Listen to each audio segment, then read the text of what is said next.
Welcome back to the Birmingham Racecourse and Casino starting lineup. I'm Tony Curry, Kip Keefer, and the legend. Before we get into just a host of fantastic sports, we got the College World Series going on. We got great golf tournaments going on. We got the Belmont going on. We got the NBA playoffs. We got the Stanley Cup. I mean, it goes on and on. Major League Baseball. I want to know what's going to be on Kip Perspective, my friend. What's going on? Kip Perspective is going to talk about fouls in sports. I'm calling fouls. There's some people that really need to be called out. I'm blowing the whistle on them today, but we're also going to give you our Belmont picks. Where it's always 62 degrees, the Legend Cave. What you got for us today, man? You heard of Mr. Smith goes to Washington. This week, we seen Mr. Saban go to Washington, and I'm going to talk about Mr. Saban's trip to Washington, D.C. All right. It may surprise you. Yeah, it always does. In the NBA playoffs this year, we'll have our 8th different winner, and a lot of people are loving that. They're loving the parity of the National Basketball Association. Isn't it great for everyone? So everyone gets a piece of the pie. We're going to talk about, are dynasties good or bad? Is it great where every team wins? And out of the 4 major sports that I threw in college football, which one has the longest streak of unique, different winners every year in a championship? You might be surprised. Speaking of championships, we got some baseball going on, and half of the league is the SEC. 8 of the 16 teams still alive are from the SEC, and this is amazing. Alabama, Auburn, and Troy are hosting Trojans, baby. regionals. How about those Troy Trojans? How about those Troy Trojans? That's fantastic. They go to Gainesville and punk the Gators twice in a row, 10-2 in the deciding game. But it's just amazing that 3 of the 8 super regionals are right here in Sweet Home, Alabama. And one of the reasons I love the College World Series is much like college basketball during March Madness. Sometimes you see teams that have never made it into the big dance. They finally get there, like the Merrimacks. And when I'm seeing these scores at the bottom of the screen, and I have no Stony Brook, I don't even know what these Major League Baseball teams or these baseball teams are coming from. And then you see a team like Troy get themselves a regional legend. It's awesome. Yeah, I'm so proud of the Troy Trojans. And we wondered why Alabama and Auburn don't have all that football money. Well, it looks like they're investing it in other sports, Tony. Left-handed pitchers. Really, these other sports are going really well at Alabama. It's just the football program that's ranked 18th at the moment. Are left-handed pitchers like left-handed cigarettes? My dad used to call the wacky tobacco the left-handed cigarette is what he used to call it. Alabama players need to stay away from those. All right. We do have the final jewel in the crown, the Triple Crown. I had Golden Tempo early in the season. I probably won't play it now because it's not going off 23-1, although I do like the horse, but because it's such a long race, probably going to pull back a little bit. Yeah, he'll make a run, and again, maybe he needs to start off last in order to finish first, but I cannot wait to hear some of your picks today. Yeah, we're going to give, I'm not going to shock the world. When I get to the breakdown, we're going to talk about Renegade, who's going to be the favorite, but I just think physically he's the guy to beat. But I've got a couple sleepers for you, so stay tuned for that. And I'm going to call a foul on the horse racing industry. We got to fix the Triple Crown. Okay. I cannot wait to hear that because that's been going on for a long time. I guess it was 2018 we had a Triple Crown winner. I'm trying to think how long. It was 37 years, was it not, between Triple Crown winners? And then, of course, we had one. Then we had Pharaoh finally got it done, and just 2 years later, Justified. And everyone kept talking about, why we do have the Belmont? Why are we running these 3 races so close together? It is the one time of the year where everybody in the nation watches horse racing. It's the fastest 2 minutes of sports, the best 2 minutes of sports, the sport of kings. I lived in Louisville, Kentucky. I absolutely love it. I cannot wait to hear how you're going to switch that up a little bit. And hopefully it will benefit horses like Golden Tempo that sat out the second crown, because that does not help anybody. And yeah, I got Legend into horse racing. Yeah, you did. Are you into it, brother? Are you on it? Yeah, I'm into the winning. I love winning. Kip Keefer knows his stuff, and I like to bet with people that know their stuff. Kind of like you. But, I mean, you're pretty good at picking. Oh, how's the baseball bet going between you two? I think I'm a game and a half up, 2 games up. The Reds are a game over 500. I think the Orioles are chipping up, but the Reds, man, they got this Burns kid who went off a couple nights ago. He's 7-1, a $1.46 ERA, and he loses to the Kansas City Royals. Don't get it. It's one of the reasons I'm going to be talking about streaks and everything else. But we'll see what happens. I think it's going to be nip and cut talk. I think, well, by after the All-Star break, I'm going to have a board up behind us with the standings. I think it comes right down the wire, down the stretch they come. And I'm actually going to be mentioning the Baltimore Orioles in my bone fragments in just a few minutes. So we'll get out. It's going to be a fantastic show. Birmingham Racecourse and Casino starting lineup is on the air now. They call me Tone the Bone. That's why we do bone fragments here in the Birmingham Racecourse and Casino. Starting lineup, just fragments, little things that kind of wander in my head. You know, I hear a lot of people talking about the NBA playoffs going on right now, the NHL playoffs right now, and people talking about being the 8th consecutive year we'll have a different NBA champion. Of course, we had Oklahoma, Boston Nuggets, Warriors, Bucks, Lakers, and the Raptors. Now we'll either have the Knicks or San Antonio, and I love the lineup. I love Brunson, Wembanyama. I love everything about this series. It's fantastic. So everyone's saying, isn't it great to have a league like the NBA where everyone has a shot to win? Everyone gets a chance to win. We have 8 different winners over 8 different years. Isn't that wonderful? And I thought to myself, what is wonderful? Is it wonderful to have dynasties in your sport? Do we like when the Dodgers win back-to-back? Do we like when the Yankees win it all? Do we like when the Crimson Tide is going back-to-back? Do we like dynasties? Do we like when the New England Patriots had their run? Do we like when Wooden won 10 or 11 in a row? Or do we like it where we have parity and everyone has an opportunity? So I thought I'd look at all the leagues and see who's gone the longest without repeating. It's very, very interesting. If you look at the NHL, for example, only 3 times have they gone 4 years without a repeat. A unique winner only 4 years in a row, 22-25, 38-41, and 49-52, which is kind of crazy. We mentioned the NBA. They have gone out 8 years, which is unbelievable. The National Football League has actually done with the Steelers, Saints, Packers, Giants, Ravens, Seahawks, Patriots, and Broncos. They have gone 8 consecutive years without having a repeat, which I think is really interesting. You look at college football, they have also gone 8 years, from 1937 to 1943, and most recently, 1998 to 2004. That was Tennessee, Fulmer's year in 1998, Oklahoma, Miami, of course, of Florida, not of Ohio, Ohio State, LSU, USC, and then USC repeated, but that 2004 got vacated, so that counts as an 8th different team, a unique team. And of course, then we go all the way to one sport that I think everyone's really surprised about, because the luxury tax in Major League Baseball this year is over $300 million different. The Dodgers are spending over $400 million on their roster. $400 million. The Pittsburgh Pirates are under $100 million. Think about that. $300 million, that's annual right now. No wonder the Dodgers are winning it all. So wouldn't you be surprised to know that the longest ever a league has gone with a unique winner every single year is Major League Baseball. They went 10 straight years from 1987 to 1998. They did it with the Yankees, the Pirates, the Phillies, and every time I say these, I think, are we ever going to see the Cardinals back at it? The Dodgers, the Baltimore Orioles. Go, Legend, let me hear you, baby. Oh, yeah. That's what I'm talking about. The Tigers, the Kansas City Royals. Remember when remember George Brett? No.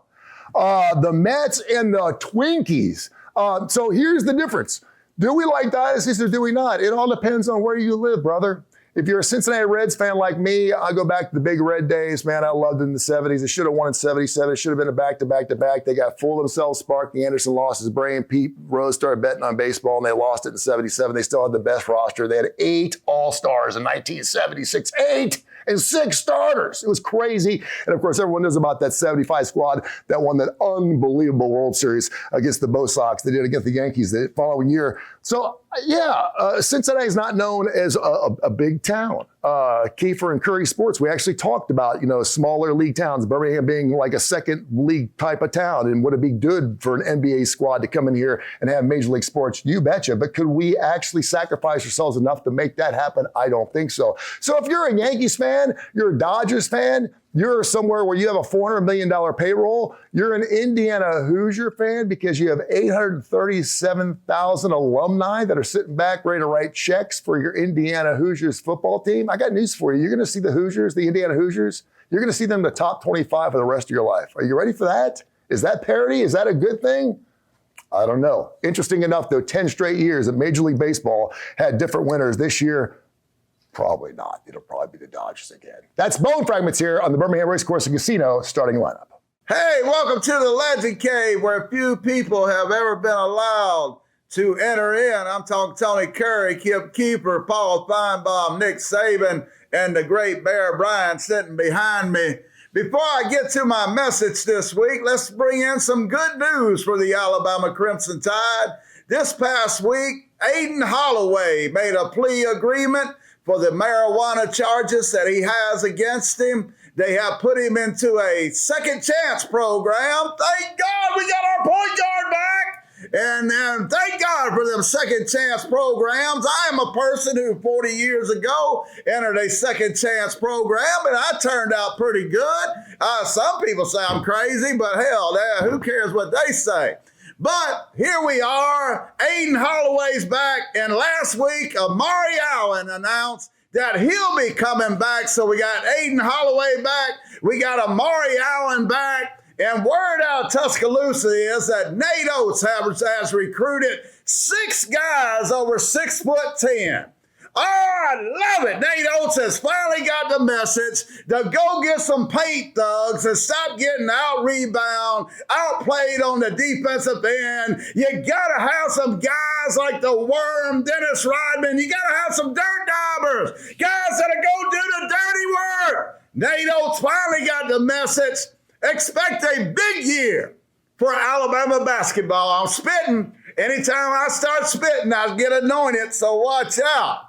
But my main topic this week is Nick Saban went to Washington.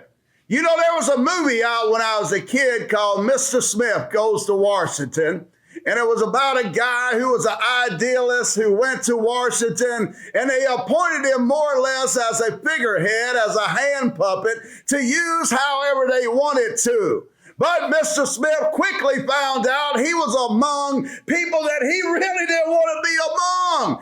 Individuals that was corrupt, that was led by money, driven by money. Hell, it wasn't politics. It was just a bunch of greedy people. 2026, Mr. Saban goes to Washington. I love Nick Saban. I had 6 fat heads of Nick Saban in my bedroom. And my wife said, honey, it's either me or Nick Saban.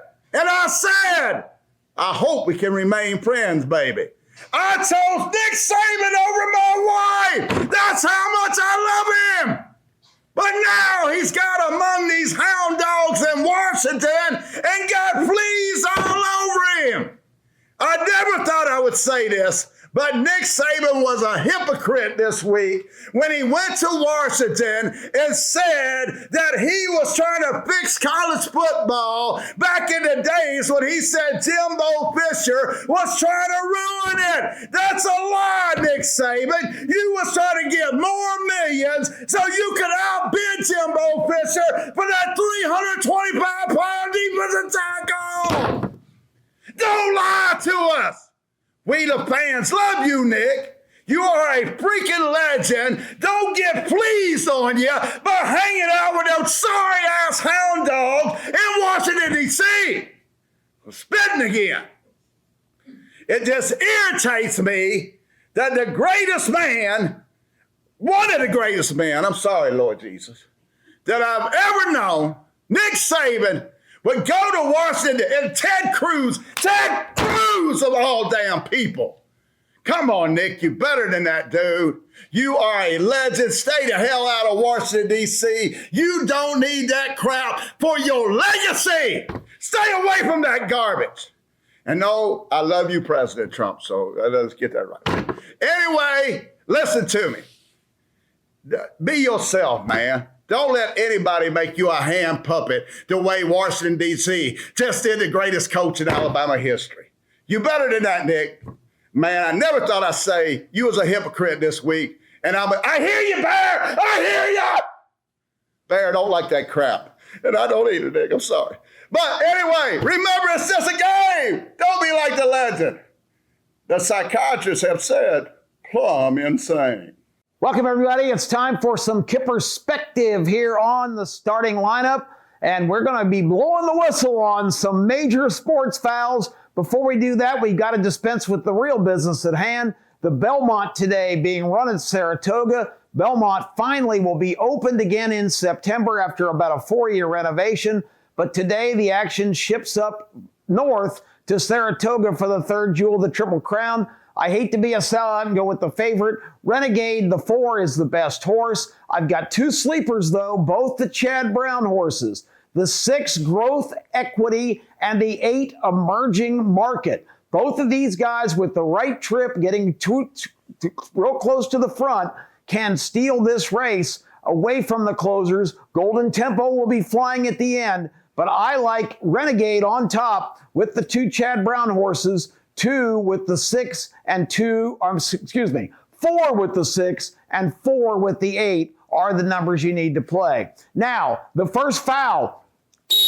I got a call against horse racing. The Triple Crown has become just another event. It is not a special edition as it used to be, because again today in the Belmont, we do not have a chance at a Triple Crown winner. And it's because these purists, these old-time horse racing writers, oh, you can't change the format. It's got to be 3 races in 5 weeks. Well, let me just tell you about changing the format. In 2020, we ran the Belmont first, the Preakness second, and the Kentucky Derby third, and it was a lot different disbursement of dates. Also, these last couple of years, the Belmont has been run at Saratoga at 1 1/8 instead of 1.5 miles. And if that's not enough, this year's Preakness was at Laurel in Maryland. So there's already been changes made.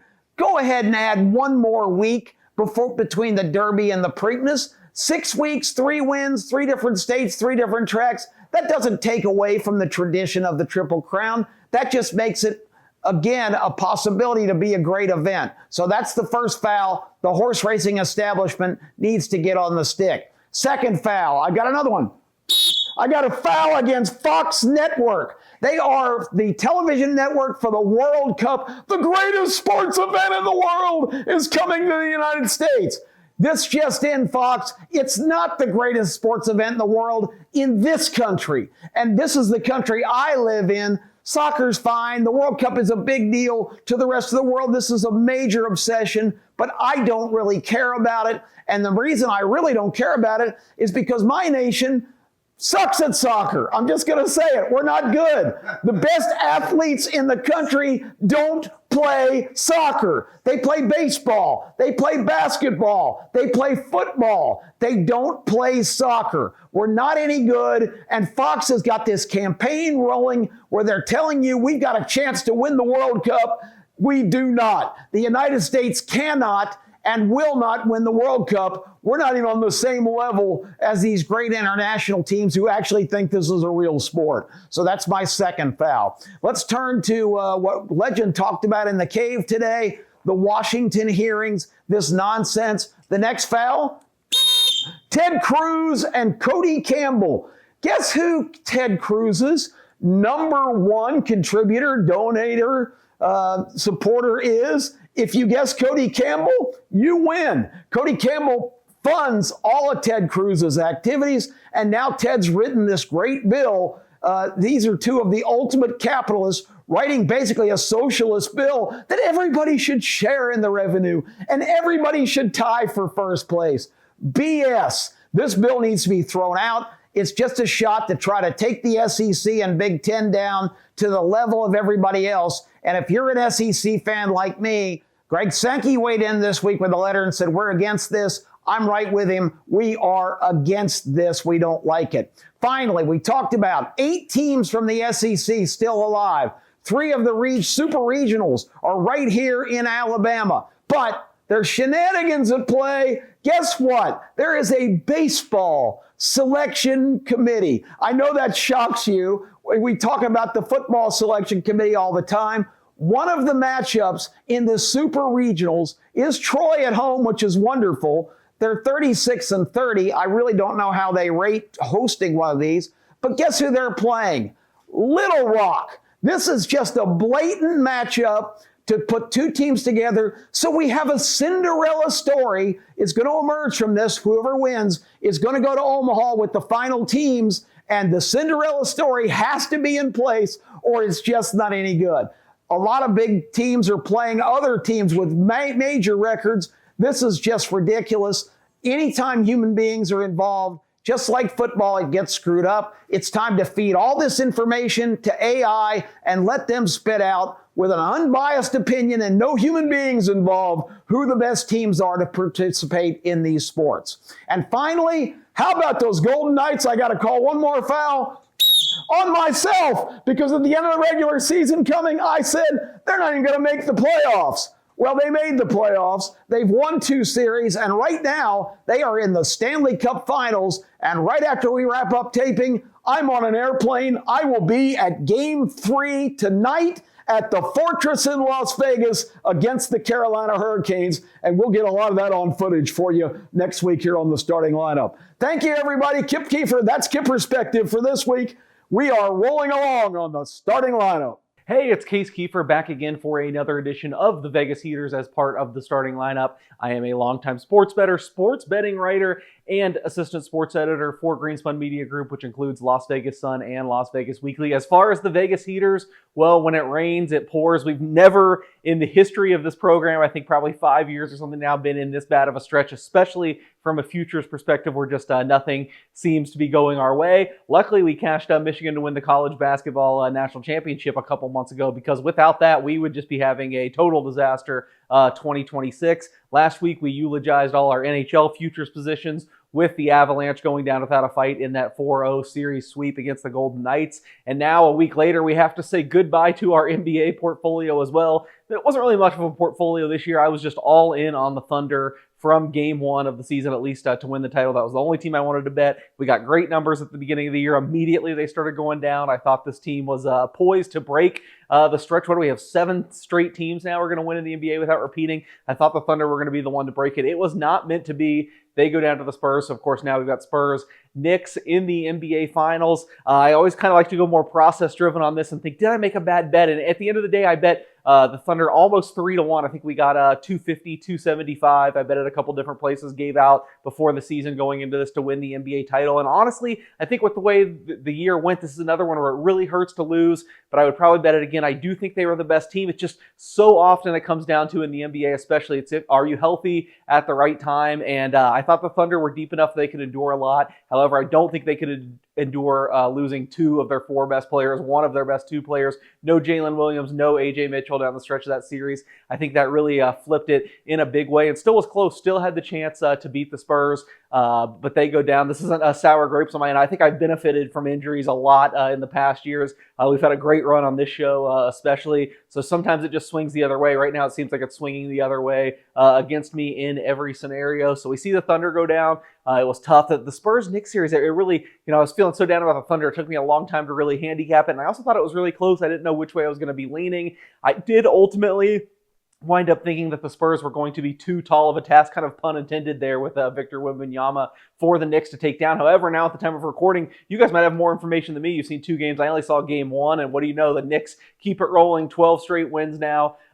Beat the Spurs. I still think, despite this game 1, when the Spurs just did not look right, they looked absolutely gassed. That long series, we see this happen time and time again. A team goes to 7. I never know when to go with that and when to ignore it. Typically, I ignore it and go more based on the full season data. Maybe that was my mistake here, because I did like the Spurs in game 1. Had a 14-point lead in the third quarter, but it ultimately fell apart. However, as the series keeps going on, I just find it tough to believe that I will be on the Knicks much. So I know as you're watching this, we're going into game 3. I'm not sure what happened at game 2 with our recording schedule, but I do think I will probably be on the Spurs. Even that first game back at Madison Square Garden, I think you're going to be paying a big tax because it's going to be such a crazy environment. It's all we're going to hear about. I still, despite the game 1 stinker, I'm sticking to my gun. I think it will be more the Spurs. However, more pressing, the other big thing going on in sports right now, we always like to cover the biggest sports topics in this segment from a betting perspective. Right here in Vegas tonight, game 3 of the Stanley Cup Final between the Vegas Golden Knights and the Carolina Hurricanes. Now, we broke down the series a little bit last week on the show. I said that I do think Carolina should be the favorite. However, with as high as the prices has gotten, I was leaning more towards Vegas on the price. I've only seen 1 game, again, kind of like the NBA Finals so far at the time of recording this, but Vegas wins game 1. Not a shock to me, such an inflated number. I did not end up betting it, full disclosure, but I would have leaned the Vegas way.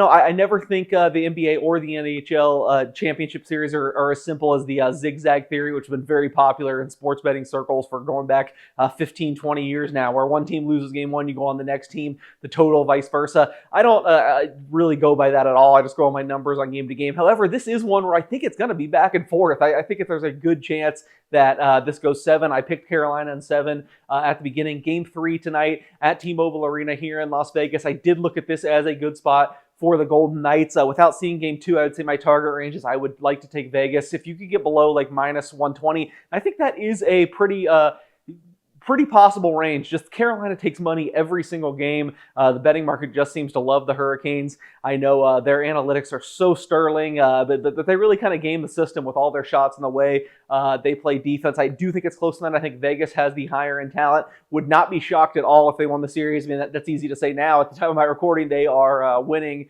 They're the favorite after winning game 1, now up 1-0. I think this is going to be a really close series, a really long series, and one where I could see myself on both teams depending on the situation. One where I might flip-flop a lot, as I alluded to, as opposed to the NBA Finals, where it is going to be more Spurs for me. And if I go down with the ship, hey, I've been going up in flames over and over and over in this segment lately, especially on futures. That's okay. We will try to get them next time. Down but not out. Hope you enjoyed another edition of the Vegas Heaters. Let's see what the rest of the guys have to finish off the starting lineup. It is going to be 7 weeks from today. We'll have not a full board of great games. UAB is going to be playing at Illinois that Saturday, but the games are going to be starting actually 7 weeks prior to the Thursday night before that. So we're inside about 84, 85 days. I cannot wait. It's going to be super exciting. And of course, we're going to be looking at all kinds of college football numbers. We get there. We'll be on the air 30 minutes before that ABC SEC game of the week. We don't have these crappy Big Ten Rutgers games. I mean, we're talking like Georgia, Clemson. We're talking Alabama, Texas. We're talking huge games. And they have 3 games every single Saturday right there, 11 o'clock, 2:30, and 6 o'clock. No reason to change the channel here at ABC 3340. What do you say, Kip? I can't wait for football. We're all SEC all the time. If Game Day wants to jet out to Oregon and talk about the Ducks, you don't have to watch that nonsense. You tune in right here on the starting lineup, and you catch all the action on Alabama, Auburn, and all the rest of the SEC teams. One of the reasons we are watched more than college game day on ESPN is because we are local, we are live, and we have this guy right here, the legend, who's going to be rooting on the Crimson Tide. Had Kip on the Keefer and Curry Sports Show the other day, went through the lineup, and we've got Alabama losing 4 football games. This potential, well, and 3 he's for sure, and he's 4. got Kentucky knocking off the Crimson Tide in week 2. I don't like that trip to Lexington earlier in the year. Any thoughts on that, my man? Well, there's no game on Alabama's schedule, with the exception of 1 or 2, that is a sure thing. I'm talking Kentucky. Wow, really? I'm talking South Carolina. I'm talking Florida State. All these teams are older and more mature. Alabama will field one of the youngest offensive lines in Alabama history. This could be a season that makes or breaks DeBoer. If I was a betting man, I would say DeBoer is on the verge of being broke. He does have Chattanooga later in the season. You're going to give me that one, right? Yeah, the last cupcake 1 or game. 2. And of course, you got the Iron Bowl, which that's not a cupcake. Could be not a cupcake, and it's going to be at Bryant-Denny, and that is going to be a huge game. But that Kentucky game, now you got me scratching my head a little bit on this Wildcat school. Of course, they got a brand new coach. Maybe it's because Stoops is out, and you weren't a big Stoops guy. You feel more comfortable, kind of rooting for the Big Blue. Maybe. Yeah. I think Will Stein's going to do a really good job there, the new coach, and so we'll see.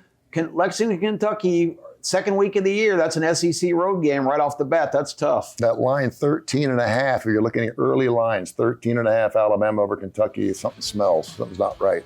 This is the Birmingham Racecourse and Casino starting lineup. Until next week, God bless.